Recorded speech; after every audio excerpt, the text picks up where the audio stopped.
I used to drink a lot and I stopped. And it took some time, but there were some things I had learned all along the way of like going from someone who casually drank, starting at like age 18, kind of had a problem with people who drank until I got into college.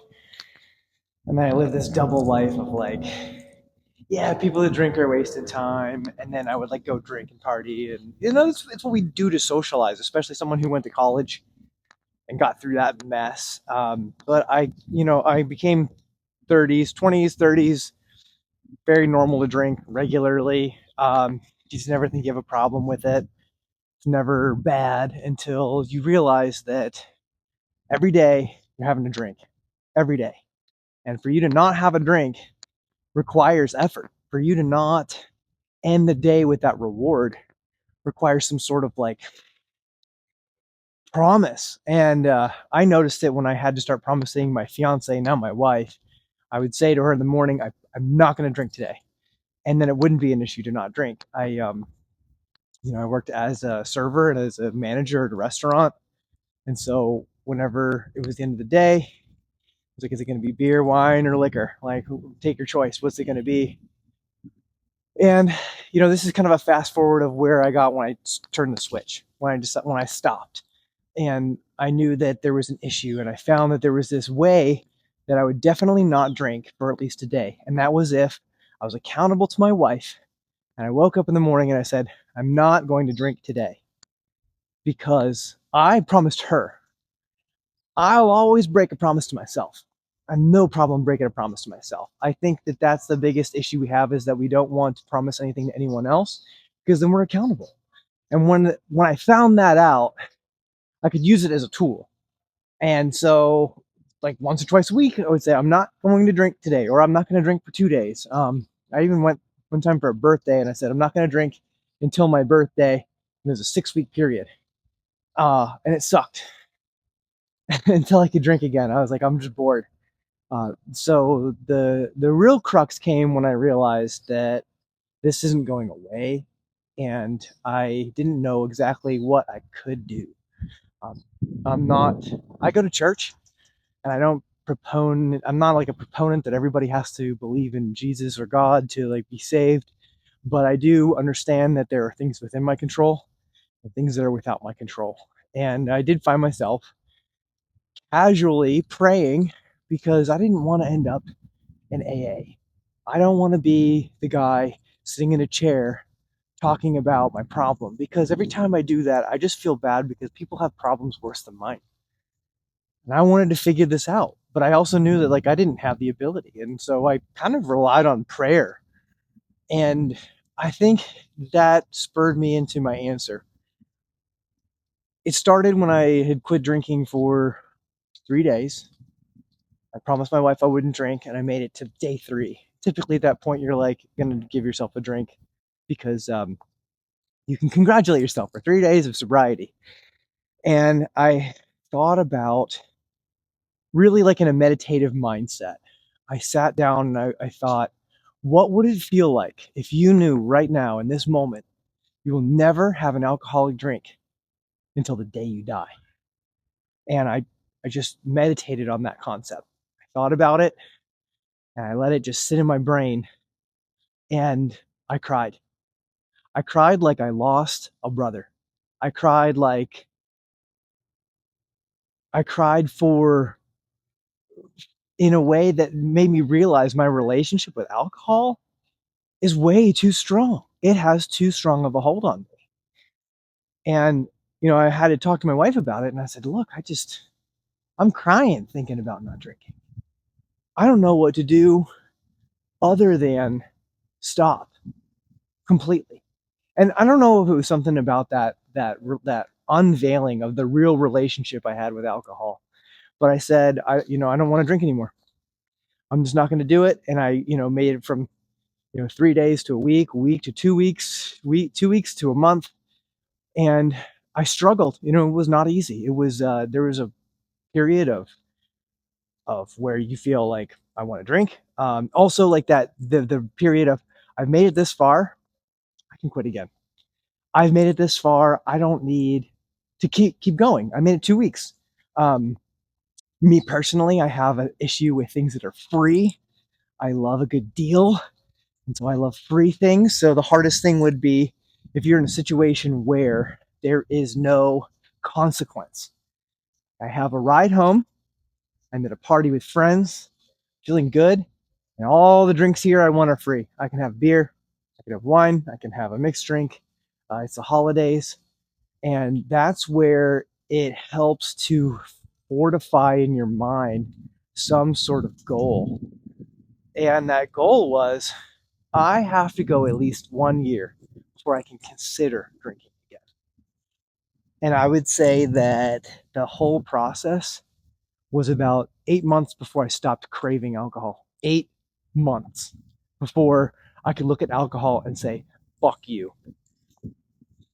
I don't want you. I prefer this over that. And there was a rewiring, I think, that happened in my brain where day in, day out, you use alcohol to reward your activities. But we reward activities, we compensate for bad days, we do it when we just have free time. It becomes not just the reward, it becomes the only thing to do to make you feel at peace. And the only way that we can feel at peace again on our own is to completely recalibrate the mind. You have to recalibrate all the chemical ins and outs of your brain to decide, I can't drink anymore. I can't wait for this thing to make me feel better, because alcohol will always make you feel better. Alcohol will always take away the pain. Alcohol will always make you feel like you are exactly where you need to be. But the truth be told is it's a lie. It's a lie to you. It's not telling you the truth. It when you get into it, the next thing you want is more of it or more of something. It just creates more craving. It can make you feel relaxed and enjoying the moment. But my last interaction with alcohol was once a drink goes down, it's either time for a nap or time for another drink. Like those are your two options. That's all you can get. And I drank enough to satisfy a lifetime, I would say. There was plenty of alcohol in college. I joined a band when in my 20s, and we played at bars and we drank a lot, and, we'd stay up late, and we kind of fortified our social circle around alcohol. I guess part of this journey is part of just the journey of growing up. And I want to be a mature adult. I want to be fit. I'd heard alcohol, it fucks with your gains. And I wanted to get stronger. I wanted to get bigger. I've always looked up to people like Arnold Schwarzenegger in the movie Predator. He's just jacked. And I was like, oh, I want to be like fit, man. I want to be doing this more regularly. And you won't have space in your life to get fit if your space is being filled up with drinking, because it doesn't matter if you are disciplined. I've done it. A long night of drinking, wake up at 6 a.m., hop on my skateboard, and freaking bomb a hill to go get yoga class, to go make it to the gym on time. But that was my 20s. Then your 30s, and then your mid 30s. Now your late 30s, and now I'm in my early 40s. The only way I'm going to be able to do this is if I do it now. Now. You don't have any other time. Time is an illusion. You don't have tomorrow, you have now to face it. And it's an emotional connection that you have with this drug that is going to just pull you down. It's so easily accessible. It's like cigarettes. I used to smoke too. If you wanted to turn around and quit, if you wanted to quit quitting and go pick up a pack of cigarettes, you can do it anywhere. Unless you're living out 10 miles from society, you can get on your bike and buy a pack of cigarettes. You can get on your skateboard or your scooter or just walk down to the corner store and get a 6-pack. It's too accessible.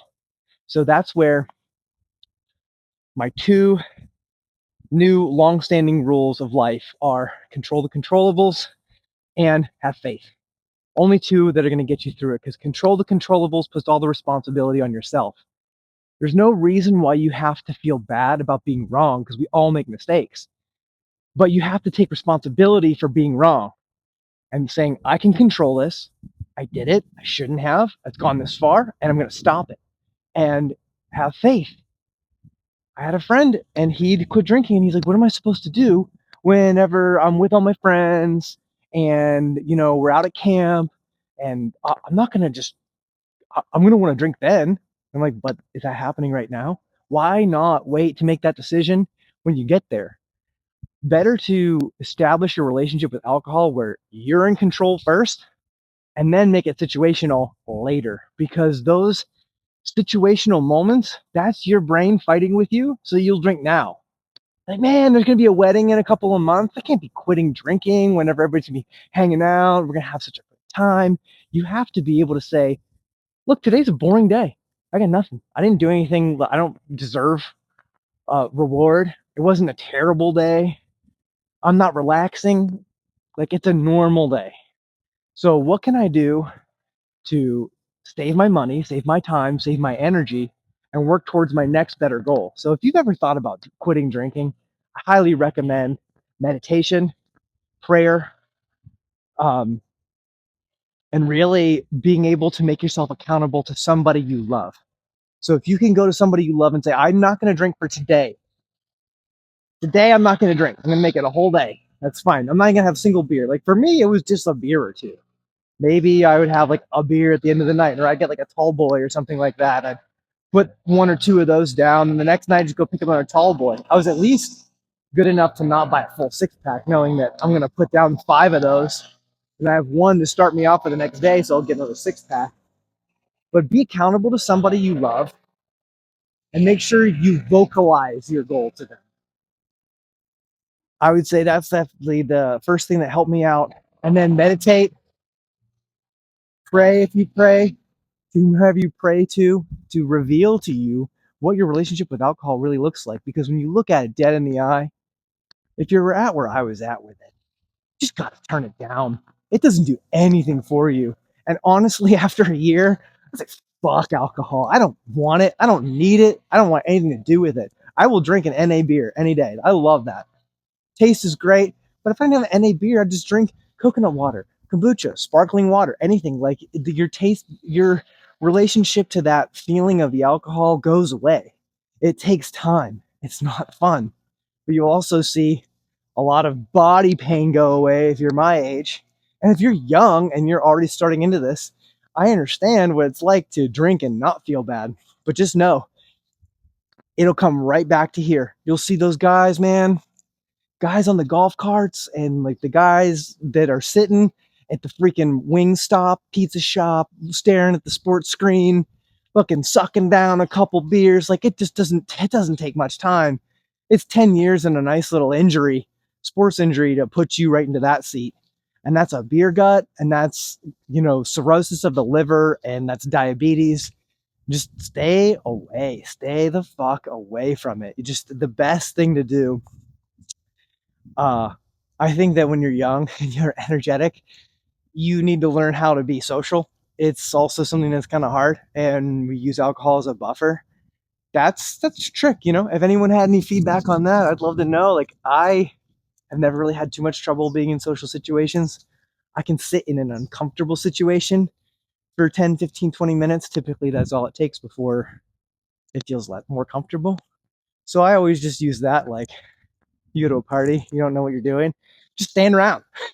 Just stand around and stare. If nothing happens in 10 minutes, maybe it's time to boogie. Maybe you really don't need to be there. Maybe if you don't want to drink, or you want to associate with people who are doing something more meaningful with their lives. Not to say that people that are drinking aren't doing meaningful things, but you have to establish that relationship first. Because if it's taking control of you, my family is just predisposed to it. I started drinking. It felt good. Didn't really, I could bounce back. I could rebound. Everything was fine. Wasn't a problem. And then it became a problem. So some people have a good balance. And for them, I applaud you. You got it. Keep it going. Maybe someday I'll have that. I haven't written it off that I'll never drink again for the rest of my life. But I'll tell you, I do not give a shit about alcohol, and I don't want it right now. I wouldn't say I ever want to drink it again. I know that it can be an enjoyable experience with friends and family and relaxing, but I found that I can relax without it at 40, almost 41 years old. So again, being accountable to somebody, meditation, and prayer. Set your goals and just make sure you make them loud and proud. I hope that anybody who's struggling with alcohol can use this to help. I can talk about it for hours and hours and hours. So that's all I got to say about that. But best of luck with everybody out there, and all the love.